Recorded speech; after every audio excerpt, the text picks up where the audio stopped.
বনি ইসরাইলের ব্যাপারে আল্লাহ যেটা জানিয়েছেন সূরা আরাফে। আর এই আশায় আমরা মানুষকে অসৎ কাজ থেকে বাধা প্রদান করি এবং ন্যায় পথে, দিনের পথে, আল্লাহর পথে চলার আদেশ করি, এই আশায় যে হয়তো ইহারা বিরত হইবে। এই আশা নিয়ে মানুষকে বলা, আশা চেষ্টা প্রচেষ্টা আমাদের হাতে, ফাইসালা আল্লাহর হাতে, হেদায়েত আল্লাহর হাতে।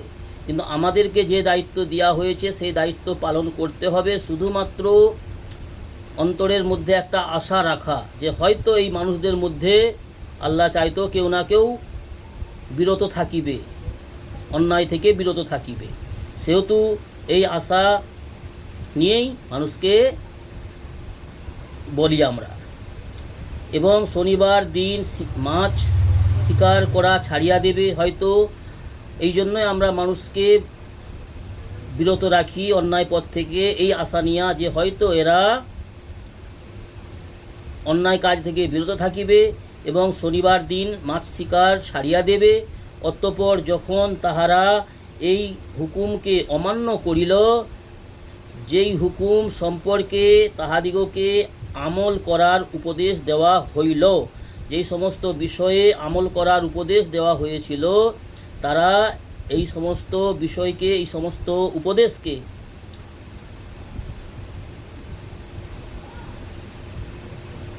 তখন তারা সেই হুকুম অমান্য করিল। যখন তারা এই হুকুম অমান্য করিল, তখন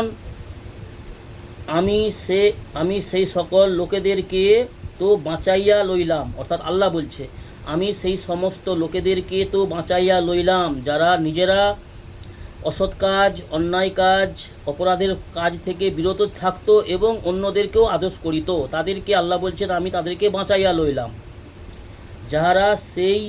যাহারা সেই মন্দ কাজ হইতে নিষেধ করিত, আর নাফরমান লোকেদেরকে তাহাদের এই নাফরমানির কারণে যাহা তাহারা করিত, নাফরমান যারা ছিল, যারা আদেশকে মানত না, দ্বীন ইসলামের পথে চলার আল্লাহর আদেশকে এবং নবী রসুলগণের আদেশকে যারা মানত না, তাহাদেরকে কঠোর আযাবে আক্রান্ত করিলাম। আল্লাহ তাআলা তাদেরকে কঠিন আযাব দিয়েছিল, অর্থাৎ তাহাদেরকে বান্দর এবং খিঞ্জির বানাইয়া দিয়েছিলেন। তাদের রূপ আকৃতি আল্লাহ পাক বিগড়ে দিয়েছিল, বাঁদর এবং খিঞ্জিরের মতন তাদের চেহারা করে দিয়েছিল, কঠিন আযাব। তো সেই মহান রব্বুল আলামিন আজও সেই ক্ষমতার সঙ্গেই কায়েম রয়েছেন। তেনার ক্ষমতাতে কোনো রকম জাওয়াল হয় না, কমই আসে না, দুর্বল আসে না। আল্লাহ মহান স্রষ্টা, সমগ্র সৃষ্টি তাহার আয়ত্তে, তাহার কন্ট্রোলে। যাহা চান, যখন চান, যেইভাবে চান সেইভাবেই আল্লাহ পাক করে দেখান।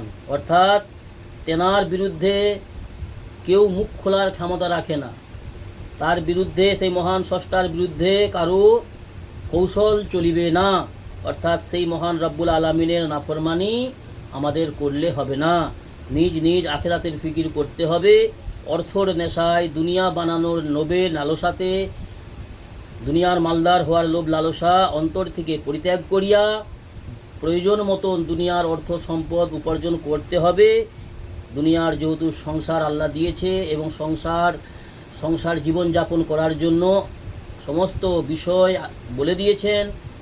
সংসারের জন্য হালাল পন্থায়, হালাল তরিকায় প্রয়োজন মতন উপার্জন করার আদেশ আল্লাহ দিয়েছেন। কিন্তু দুনিয়ার লোভ লালসায় পড়ে, দুনিয়ার মোহমায়ায় পড়ে আল্লাহর নাফরমানি করিয়া নিজের সর্বনাশ